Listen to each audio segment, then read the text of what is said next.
thème du coup de la session, c'est ce que j'appelle le culture-activisme, c'est-à-dire dans les transformations pour accompagner du coup les clients, les grandes entreprises. Ce dont on s'est aperçu toutes ces dernières années, c'est que la base, en tout cas numéro 1, était vraiment la culture d'entreprise. Et lorsque j'ai créé cette nouvelle entreprise, il y a maintenant 6 ans et demi, Wemanity, j'ai vraiment commencé par la culture, en me disant qu'effectivement, si je voulais que la société, pour ceux qui ont écouté Jürgen ce matin, donc vous avez entendu le processus d'innovation et d'évolution des entreprises. De la même manière, moi, ce que je me suis dit, c'est que si je voulais du coup que cette nouvelle société ne soit pas monoproduit, mais qu'elle évolue avec le temps et qu'elle puisse, au fur et à mesure des années, peu importe l'entreprise et peu importe effectivement ce qu'il allait... peu importe les produits qu'on allait développer, la base, c'était vraiment d'avoir une culture d'entreprise forte. Et depuis le premier jour, ça a été mon focus numéro 1. Même si vous parlez à Paul, notre CFO, effectivement, lorsque j'ai créé Wemanity et lorsqu'il nous a vu au fur et à mesure des semaines et des mois investir autant dans la culture, c'est vrai que ce n'était pas quelque chose de très, très normal. Et lorsque je disais, mais t'inquiète pas, laisse-moi faire, ça va aller. Tu verras, ferme les yeux, ça va aller, d'ici 3-4 ans, on aura le retour sur investissement. Ce n'était pas évident à comprendre. Aujourd'hui, effectivement, on l'a, je vais en parler un petit peu plus. En tout cas, ça a été mon focus numéro 1. Et le thème de la session pour moi, c'est vraiment vous parler de retour d'expérience sur l'importance de la culture dans les entreprises. Rapidement, pour me présenter, je ne vais pas descendre les 13 raisons pour lesquelles je suis là, mais la première, déjà, c'est que j'adore partager. Non seulement parce que je pars du principe en agile, mais de manière générale dans la vie, il n'y a pas de recette miracle, mais plutôt des retours d'expérience. Il n'y a pas de recette magique, mais vraiment du partage. C'est grâce au partage que derrière on arrive à avancer. Donc moi, effectivement, ça tombe bien, j'adore partager. Je suis, pour ceux qui me connaissent, je suis ce qu'on appelle maintenant un serial entrepreneur. En gros, j'ai créé ma première entreprise il y a un peu plus de 20 ans, il y a 21 ans aux États-Unis, c'était une agence digitale. Et depuis, j'ai eu le virus et j'ai continué. De belles entreprises en fail, puis en autre entreprise qui ont marché. Bon, voilà, c'est aussi le parcours d'un entrepreneur en général. Et justement, si je m'attarde sur un point, c'est le fail fast. C'est comme ça aussi que je suis arrivé à l'agile. Vraiment, non seulement parce qu'aux États-Unis, c'est vrai qu'il y a déjà 20 ans, les méthodes agiles, sans que le nom existe, effectivement, on travaillait déjà comme ça, en tout cas de manière assez proche, mais aussi et surtout parce que dès que j'ai compris vraiment la capacité et la force du fail fast, des pivots, je me suis dit, effectivement, l'agile est fait pour moi et je vais essayer de pouvoir évangéliser autant que je peux dans le métier. Bon, et après, il y a tout un tas de choses, mais si je devais tout descendre, je pense que j'en aurais pour plus d'une heure. Je vais commencer peut-être par vous demander de fermer les yeux durant 30 secondes et de vous projeter en 2050 et de réfléchir à quoi pourrait ressembler le marché du travail en 2050. Quel pourrait être votre rôle dans ce marché du travail? Est-ce que vous êtes sur la plage, qu'un hologramme fait le travail pour vous en réunion, à Paris ou ailleurs? Voilà. Je vous laisse 30 secondes pour y réfléchir.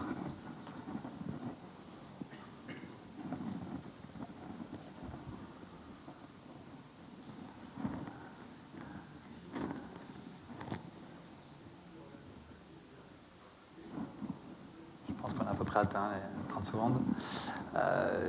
Qui a une petite idée de à quoi pourrait ressembler le marché du travail en 2050, en tout cas de là où vous pourriez vous trouver? Pas tous en même temps. Oui? Non, oui?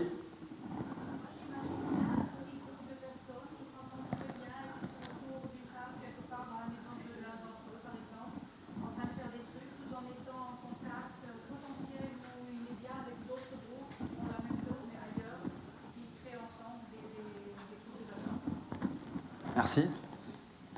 D'autres? Non? Oui?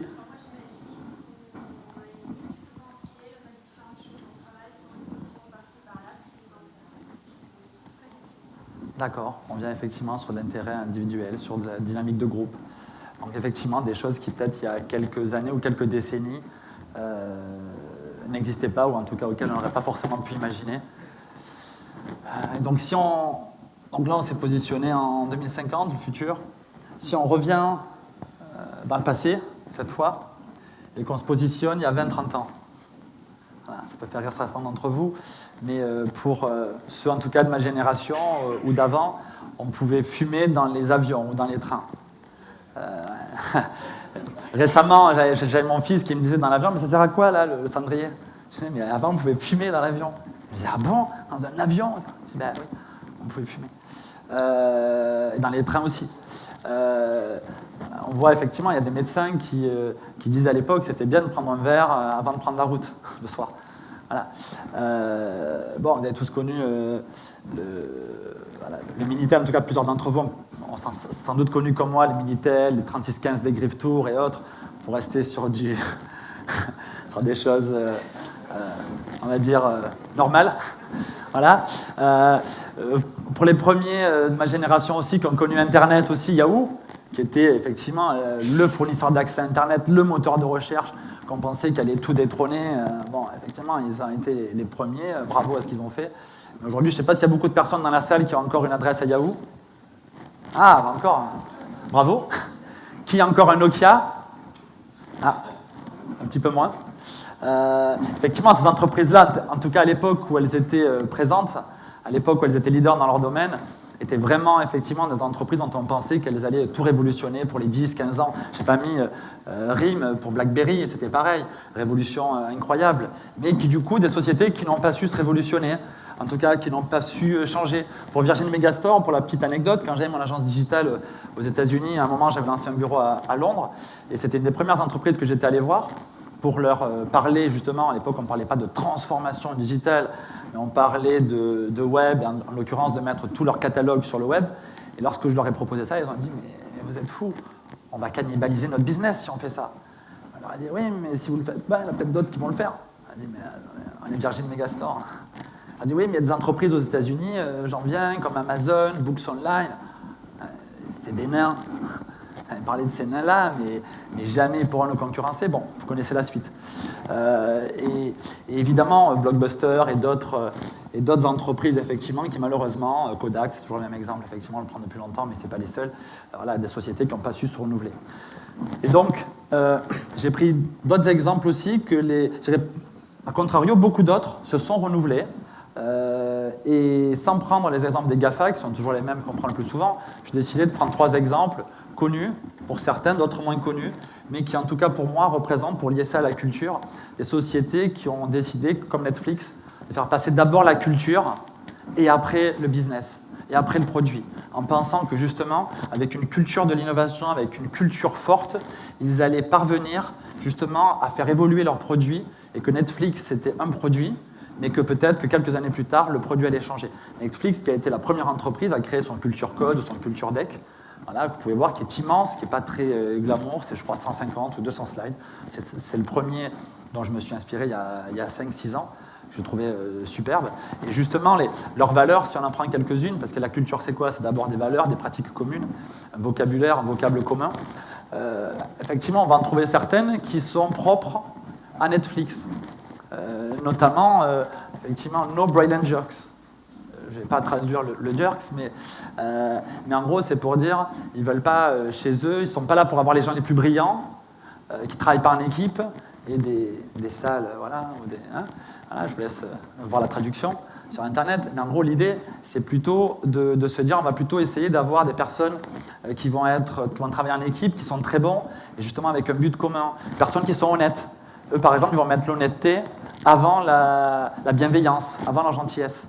Voilà, et l'honnêteté, le respect. Et du coup, ils ont bâti ces valeurs-là, évidemment, cette culture de l'innovation, et résultat, une société dont le business était de louer des DVD par voie postale est devenue, du coup, aujourd'hui, le Netflix que vous connaissez, qui fait de la production de vidéos, de la distribution de vidéos, et peut-être beaucoup d'autres choses demain, grâce à leur culture, qu'ils ont vraiment mis en avant et qui continuent de mettre en avant.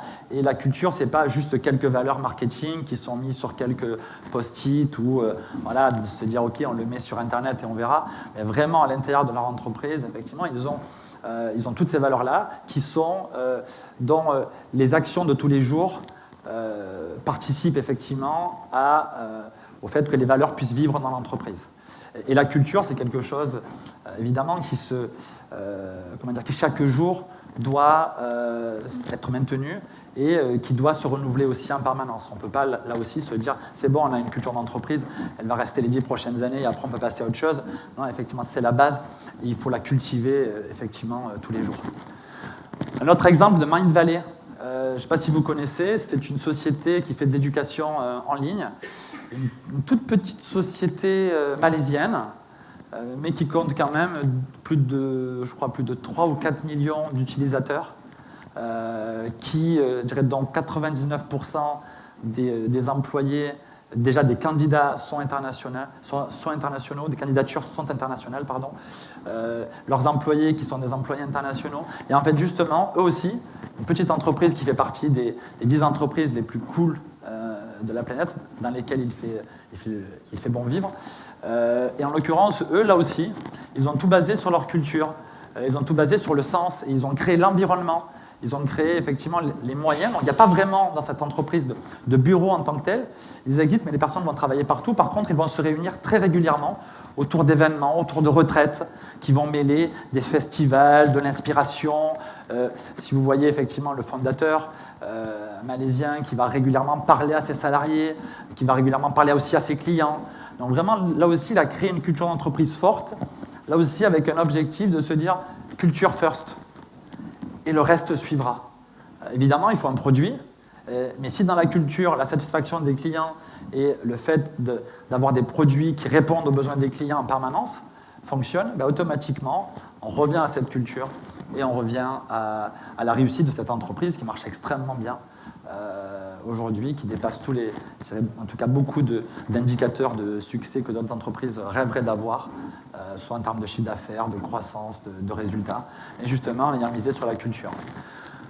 Je prends l'exemple de l'Estonie, qui, si c'était une entreprise, serait l'entreprise la plus grande du monde. En tant que pays, c'est un des plus petits pays du monde.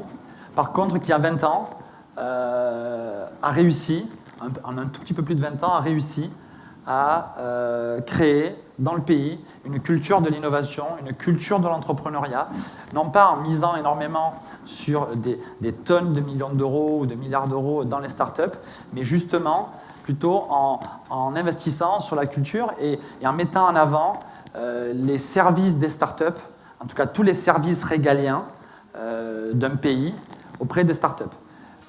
Donc moi, comme je l'ai dit au début, j'ai créé de nombreuses entreprises et chaque fois j'ai eu beaucoup de mal dans différents pays, à commencer par la France, pour travailler avec les institutions. Je ne parle même pas des institutions européennes, je parle déjà du secteur public, qui va dire oui, il y a eu le pacte, etc. Il y a eu beaucoup de choses, le Small Act, je ne sais plus ce que c'était il y a quelques années, pour aider les PME, les startups à travailler avec le secteur public. Voilà. Dès que j'ai voulu répondre à un appel d'offres pour un grand acteur de l'énergie, on m'a dit qu'il faut faire 60 millions d'euros de résultats, en tout cas de bénéfices, pour pouvoir postuler. J'ai dit, ok, bon, il va falloir que j'attende peut-être 1 ou 2 décennies. Et régulièrement, c'est comme ça. Je ne dis pas que c'est impossible de travailler avec le secteur public, mais en tout cas, c'est extrêmement difficile, même si ça s'améliore depuis quelques années. En tout cas, c'est toujours très difficile lorsqu'on veut vraiment pénétrer et lorsqu'on a en face le système des appels d'offres qui vont aux moins offrants, qui vont effectivement aux entreprises les plus grosses et pas à ceux qui peuvent créer le plus de valeur. En Estonie, justement, ce qu'ils ont fait, c'est qu'ils se sont dit nous, les marchés, on ne va pas les donner aux plus grosses boîtes, on va les donner à des startups, chaque marché. Et si le résultat ne correspond pas aux besoins, non pas des clients, mais des citoyens, on changera, on pivotera grâce à des indicateurs. Ils ont commencé il y a 20 ans avec tout ce qui était e-governance, et aujourd'hui, avec la e-residency, ça continue. En tout cas, les institutions continuent de travailler avec les startups du pays, et ça donne là aussi une culture, pour ceux qui connaissent, il y a une culture de l'innovation, une culture de l'entrepreneuriat en Estonie qui est juste incroyable. Si je parle un petit peu de nous, l'idée, c'est pas de faire un pitch et dire Humanity est plus fort, ici on est là. C'est juste de donner du retour d'expérience. Ça s'arrête là. Et donc, lorsque j'ai créé Humanity, je suis parti en tout cas de la vision en 2050 de changer le monde du travail grâce à la force de l'agile, de l'innovation et de la coopération. Évidemment, en transformant les entreprises. en me disant d'abord, évidemment, plutôt que faire de l'agile, on va d'abord être agile nous-mêmes. On va essayer de montrer l'exemple, et à la différence de cabinet de conseil traditionnel, on va essayer de faire ce qu'on propose à nos clients, et donc de tout tester. Ce qui n'est pas le plus facile, de tester tout ce qu'on propose aux clients, parce qu'effectivement, en général, on est les premiers à essuyer les plâtres, et je peux vous dire que chez nous, on a essuyé les plâtres souvent, et parfois on continue encore d'essuyer les plâtres. C'est ce que je disais au début, le modèle idéal, je ne pense pas qu'il existe. D'ailleurs, à tous ceux qui pensent qu'il y a un modèle, quel qu'il soit, et j'en citerai pas, qui peut être adapté à son entreprise, je suis le premier à dire que le meilleur modèle, c'est celui qui va être créé, co-créé avec les équipes, et que tous les modèles qui existent, tous les modèles sont bons à partir du moment où on s'inspire des modèles. Pour avoir discuté avec ceux qui ont créé le modèle Spotify il y a quelques années, le premier truc dans leur pitch, c'était surtout ne copiez pas le modèle Spotify, ça ne marchera pas. Inspirez-vous du modèle Spotify, ça peut marcher. Co-créez-le avec vos équipes, ça peut marcher. Mais par contre, l'appliquer tel quel, comme tous les autres modèles, en général, ça aboutit souvent à un fail. En tout cas, chez nous, on s'est dit l'agile, c'est quoi? C'est une culture, des valeurs, des pratiques. Et depuis le début, on essaye, je dis bien on essaye, parce que je répète, c'est pas facile, et il y a plusieurs personnes de nos équipes qui sont là aujourd'hui, qui pourraient le prouver, qu'il y a d'excellentes choses dans la boîte, mais qu'il y a aussi des difficultés, et que ça nous arrive encore de failer tous les jours. Mais l'idée, c'est évidemment d'avoir un modèle, et en tout cas une organisation basée sur une culture forte, sur des valeurs communes, et en tout cas où on peut avoir effectivement un sens commun à tout ça. On est notre propre laboratoire, on a testé beaucoup de modèles, l'holacratie, la sociocratie, Spotify, vraiment beaucoup. Et au final, on est arrivé à toujours depuis le début partir de notre modèle à nous qui est se dire culture de l'innovation. Et avec cet esprit entrepreneurial, peu importe comment on l'appelle, on est arrivé à un moment à se dire, de fil en aiguille, on a créé une première start-up, puis une deuxième, puis une troisième. Au final, on en a créé plus d'une vingtaine, que ce soit dans l'intelligence artificielle, les objets connectés, dans Big Data, dans différents domaines. Et au final, c'est devenu un écosystème et on s'est dit, certains ne se retrouvent plus dans les valeurs d'une seule marque, à l'occurrence Humanity, et donc on va essayer de créer un écosystème, WeNation, et dans cet écosystème, là aussi, d'avoir une culture commune qui laisse justement la part belle à l'autonomie de chacune des autres entités qui composent l'écosystème, et avec une idée de se dire, cet écosystème, ça va être un ensemble de sharing services qui vont être là pour accélérer les autres équipes ou les autres entités, et qui est WeNation. Et donc en 6 ans, oui, on a créé notre propre modèle organisationnel, là aussi, qui est un modèle en changement permanent, qui est aujourd'hui le meilleur modèle. Est-ce que ça le sera dans 3 mois, dans 6 mois, dans 1 an? Je ne sais pas. En tout cas, on est là pour le faire évoluer en permanence. On insiste beaucoup, évidemment, sur l'autonomie des équipes. Vous verrez après, je détaille un petit peu le modèle d'organisation. Culture forte, j'en ai parlé.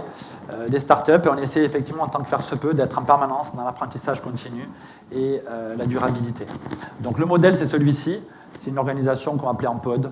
On pourrait s'appeler équipe, peu importe. Mais en tout cas, on a notre propre vocable en interne. Et le vocable, c'est celui des pods. Avec des équipes auto-organisées.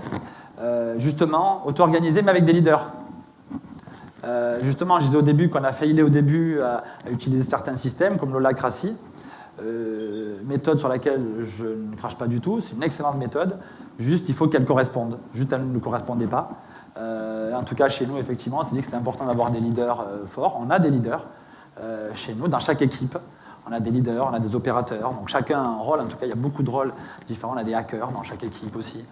L'idée étant vraiment de pouvoir communiquer le plus possible entre nous avec des objectifs communs. Donc j'en viens pour ceux... Est-ce que vous connaissez tous les OKR?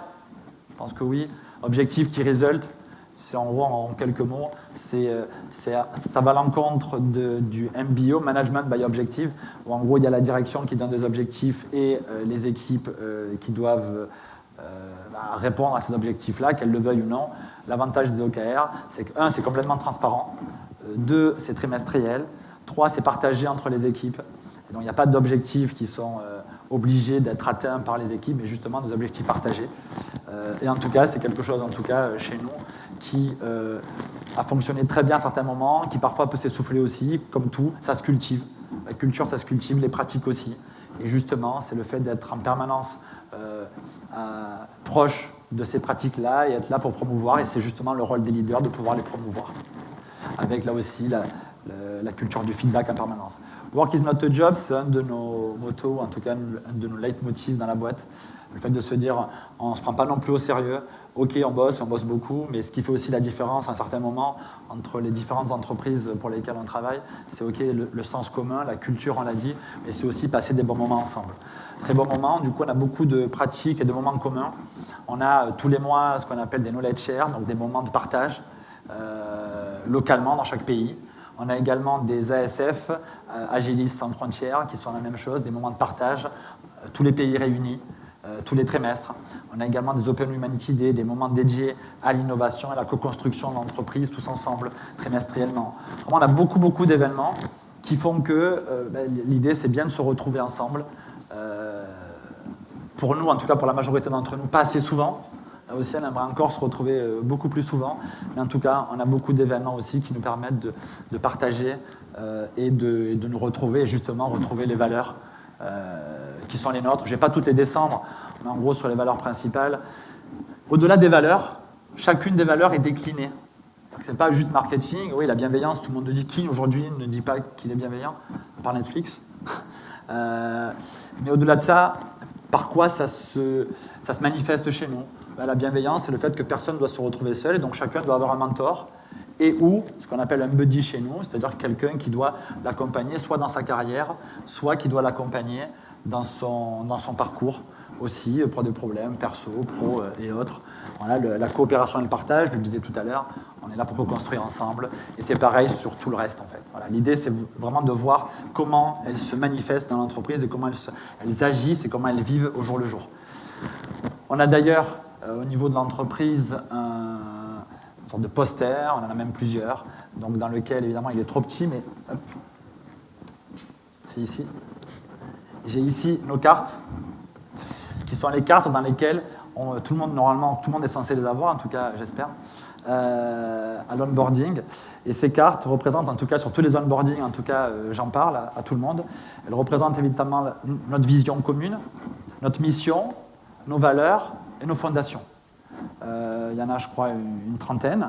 On a également la même chose pour nos pratiques internes. Et l'idée, évidemment, c'est quoi? C'est de pouvoir, du coup, partager ces valeurs, ces pratiques, ensemble, et de pouvoir les marteler. Parce que c'est pas parce que, même en parlant en onboarding, même en essayant d'évangéliser, d'en parler à tout le monde tous les jours, je peux vous dire que ça ne marche pas tous les jours non plus. Je disais tout à l'heure qu'il n'y a pas de recette miracle. Par contre, en tout cas, on arrive à avoir un socle commun, on arrive à prendre du plaisir ensemble, on arrive à atteindre des objectifs ensemble. Il y a beaucoup de choses qu'on arrive à réussir ensemble et on en est très très fiers. Et je pense que toute cette partie culture, en tout cas, nous permet d'arriver à cette fierté commune. Voilà, je le disais tout à l'heure, grâce à cette culture, on a pu lancer toutes ces startups.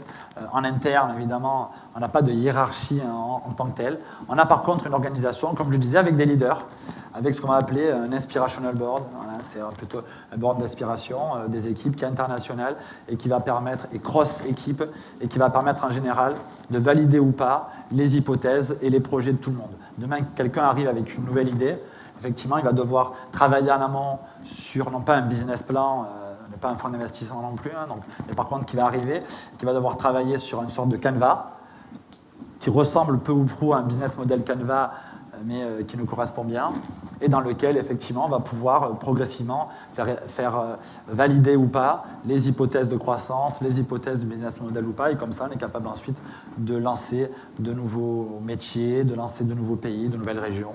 Voilà. Et ça marche plutôt bien. Et également, en Hollande, on n'a pas partout, mais en Hollande, on a le cabinet of Brilliant Failures. Clairement, ils vont répertorier leurs plus beaux fails et ils vont en parler notamment dans les knowledge share mensuels. Voilà. Sur les initiatives, je ne vais pas m'attarder, mais on a beaucoup d'initiatives sur tout ce qui est impact social, sur le sport, sur tout ce qui est autour de la santé au travail. On donne des formations en Belgique sur la nutrition, voilà, beaucoup de choses. Et chaque fois, si j'en parle, ce n'est pas pour dire c'est super, on a tout ça, c'est juste pour dire que toutes ces initiatives, ce n'est pas moi qui les ai décidées. Ce sont des membres des équipes, justement, qui les ont créées et à qui on a laissé, comme je parlais tout à l'heure de Mindvalley, on a essayé de créer l'environnement le plus propice à l'initiative, à la prise d'initiative. Et c'est justement grâce à ça que nous arrivons à avoir de nombreuses initiatives qui apparaissent tous les jours et dont je ne suis souvent pas au courant, et ça ne me dérange absolument pas, parce que ce n'est pas parce que je suis le fondateur que derrière je dois être au courant de tout. L'important, c'est que les équipes adhèrent justement à ça et puissent bien fonctionner. Voilà, on a effectivement des communautés de pratique, j'en parlais un petit peu tout à l'heure, comme la University, les Coach Labs, qui vont être chaque fois soit des pratiques, soit des pratiques qui sont devenues des équipes, qui sont devenues de nouvelles entités, et qui ensuite, effectivement, progressivement, vont vivre tout au long de la vie de Humanity et de WeNation. L'idée était pour nous de créer, c'était notre mission, et ça l'est toujours, the best place to grow, donc c'est-à-dire l'endroit dans lequel tout le monde va vraiment le plus s'épanouir, qu'il soit employé, que ce soit effectivement là aussi des clients. Donc c'est vraiment l'objectif, et via un tas de pratiques, on a les soirées de la transparence, on a du mentoring, j'en ai parlé, un WeProgress, un outil pour que chacun puisse progresser aussi. Bon, voilà, je ne vais pas tout détailler, c'est assez riche. Mais l'idée derrière tout ça, ça a été en tout cas pour nous, pour moi, et j'ai compris ça progressivement, de dire avec Humanity, ok, à la base je me suis dit je vais créer un mouvement, au-delà de ça je me suis dit je vais créer une famille. C'est pas que j'ai pas de famille, hein. J'ai une famille. Mes parents, je me suis dit, c'est important. Et dans Humanity, on a créé une famille au sens figuré comme au sens propre. C'est-à-dire que dans Humanity, je pense pas qu'on puisse trouver autant de personnes qui sont membres dans la même famille, pour une structure aussi petite, parce qu'au final, aujourd'hui, on n'est que 600 à l'international, en comptant toutes ces startups et tous les pays dans lesquels nous sommes présents. Et en fait, on a des pères-fils, on a des sœurs, on a des oncles, neveux, on a des couples, beaucoup, certains qui étaient avant que ça démarre, et puis d'autres qui se sont faits pendant. Donc, qui se sont faits pendant, ça existe dans toutes les entreprises. Mais ce qui est intéressant, c'est qu'également, on a des couples que j'ai recrutés dans certains pays ou des membres de la même famille. Et justement, je trouvais que c'était intéressant. Pourquoi ? Parce que normalement, tout le monde rêve d'avoir un taux de cooptation extrêmement élevé. La cooptation, c'est quoi ? C'est de demander à quelqu'un qu'on connaît de rejoindre son entreprise. Parce que normalement, on est censé lui vouloir du bien, en tout cas j'espère, et du coup le coopter sur son entreprise dont on est censé être fier aussi. Et déjà, c'est un élément fort de coopter quelqu'un qu'on connaît. Mais alors, coopter quelqu'un de sa même famille, pour moi, c'est un acte encore plus fort de fierté de son entreprise. Et donc, c'est pour ça que j'ai laissé faire, et que même, je me suis dit à plusieurs reprises, je trouverais que ce serait bien si tu pouvais venir, si tu pouvais faire venir un tel ou un tel. S'ils ont les compétences pour remplir le rôle, c'est très bien. Et effectivement, on en a beaucoup. Et ce qui est intéressant aussi pour la petite histoire, c'est que la première fois que j'ai fait ça, ça a été un fail. J'ai recruté un couple et ça n'a pas du tout marché. Mais alors, pas du tout. D'abord, j'ai recruté un, et puis après, j'ai recruté l'autre. Et puis, ça a été le plus gros fail, l'un des plus gros fails que j'ai eu. Et après, tout le monde m'a dit... et du coup, je les ai remplacés par quoi ? Je me laisse deviner. Un autre couple. Donc, je vous laisse imaginer toutes les autres personnes qui ont pu me dire « Mais t'es fou, jamais... » Ok, on ne se baigne jamais 2 fois dans la même rivière, il faut tester. Bon, il se trouve que ça a marché. C'était dans un autre pays aussi. Et puis après, on l'a refait aussi dans un autre pays, etc. Et donc, tout ça pour dire que c'était important de créer une famille. Et je peux vous dire que lorsque vous venez à nos événements, en tout cas, vous voyez vraiment, effectivement, il y a un sens qui va au-delà aussi du professionnel. On organise, je disais tout à l'heure, régulièrement des événements. Et dans ces événements, on a vraiment, l'année dernière par exemple, on organise tous les ans ce qu'on appelle un Open WeNation Weekend, un événement sur lequel on est tous présents pendant 2-3 jours. Et en tout cas, ça a été mon cas et ça a été le cas pour beaucoup d'entre nous.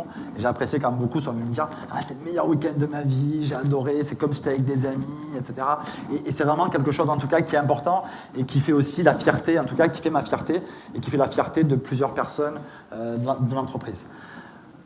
Justement, dans ces événements, à un moment, il y a une équipe qui s'est créée, qui s'appelait les Warriors. C'était des personnes qui m'ont dit qu'ils allaient me suivre, je suis assez sportif, j'aime bien dire l'extrême. Et puis il y en a quelques-uns qui m'ont dit, allez, on va te suivre pendant le week-end, qui n'ont pas dormi du week-end, qui ont fait plein de choses, activités sportives, nocturnes, lancement de start-up, etc. Et une idée est née à un moment de se dire, cette équipe qui est une vingtaine de personnes, et si on devenait les Culture Warriors, c'est-à-dire les gardiens de la culture de l'entreprise. à la base, le premier week-end, ça s'est passé il y a 2 ans, et puis l'année dernière, vraiment, il y a eu cette initiative-là. Et là, en l'occurrence, on était ce week-end ensemble. Évidemment, il y avait le costume Casa de Papel, c'était tout le folklore qu'il y avait autour. Tout le monde a un nom de ville, etc. C'est très sympa. Et l'idée, c'est vraiment de pouvoir du coup travailler sur des projets qui ont attrait à la culture et avoir dans tous les pays, dans toutes les entités, des gardiens de la culture. Et c'est quelque chose, en tout cas, qui plaît et qui fait en sorte aussi qu'il y ait là aussi encore plus de participation aussi et de fierté de faire partie non seulement de l'équipe mais de l'entreprise. Et donc, je disais tout à l'heure, il n'y a pas de recette magique, mais en tout cas la nôtre, qui vaut pour nous, c'est, je le dis tout le temps, notre trésor le plus précieux, ce sont nos équipes. En tout cas, c'est vraiment ce qu'on a, en tout cas pour moi, c'est ce que je pense. Et donc, c'est important, effectivement, de voir nos équipes comme le trésor le plus précieux. Toutes les équipes, ce n'est pas juste une équipe ou juste une catégorie de la population, c'est vraiment tout le monde. Avoir des relations de confiance et puis une vision à long terme. Mais pourquoi c'est important de s'attarder sur la culture et en tout cas de prendre soin de la culture? Il y a 3 ans, j'ai fait rentrer dans notre capital un fonds d'investissement et quand je leur ai expliqué, je peux vous dire qu'ils n'avaient pas tout à fait tout compris. Et une des premières questions qu'ils m'ont posées, mais ça sert à quoi d'avoir une culture si forte, d'investir autant? Vous investissez énormément dedans.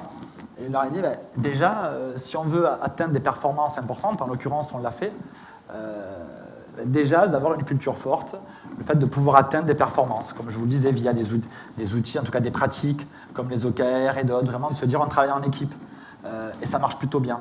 Le fait d'avoir une marque employeur forte, et le fait aussi d'avoir une marque qui permette d'attirer et qui permette de fidéliser. C'est très bien que le turnover, c'est quelque chose qui touche toutes les entreprises, hein, et on n'est pas exempt, là aussi, de turnover. Il existe aussi chez nous. Faible, mais trop important toujours, en tout cas pour moi et pour ceux qui m'accompagnent. Par contre, on l'a, mais en tout cas, l'idée, c'est qu'il soit le plus bas possible et faire en sorte que les personnes soient là aussi et la plus grande fierté. Et donc, évidemment, le ROI, on le trouve. Ce que je dis aussi à notre financier, t'inquiète pas, si on fait ça, c'est important. Et d'ailleurs, on retrouve ce retour sur investissement aussi sur la fidélisation des équipes. On n'est pas les seuls, évidemment, à parler culture. Je vous ai cité tout à l'heure 2 ou 3 entreprises, mais il y en a beaucoup d'autres. Twitter, Zappos, Michel et Augustin, Southwest, Ben & Jerry's. Et de plus en plus, et je suis très content, effectivement, de voir que de plus en plus d'entreprises vraiment créent du sens et mettent la culture au centre de leur organisation. Parce qu'en tout cas, personnellement, j'y crois dur comme fer. Et je pense que c'est un atout et ça donne aussi du sens à ce qu'on fait.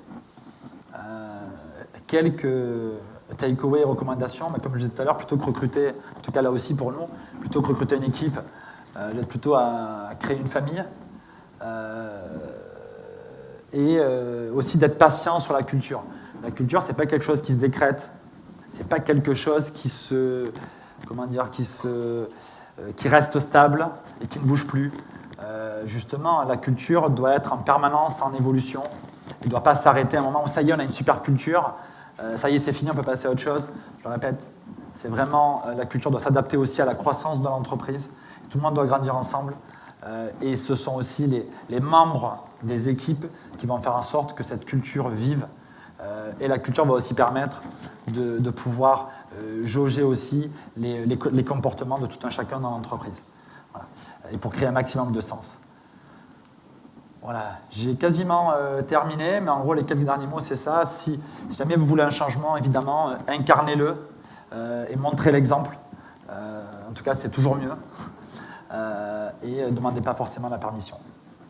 Merci. Si vous voulez donner le feedback sur le Rôti Express, il y a le petit QR code. Merci de votre attention.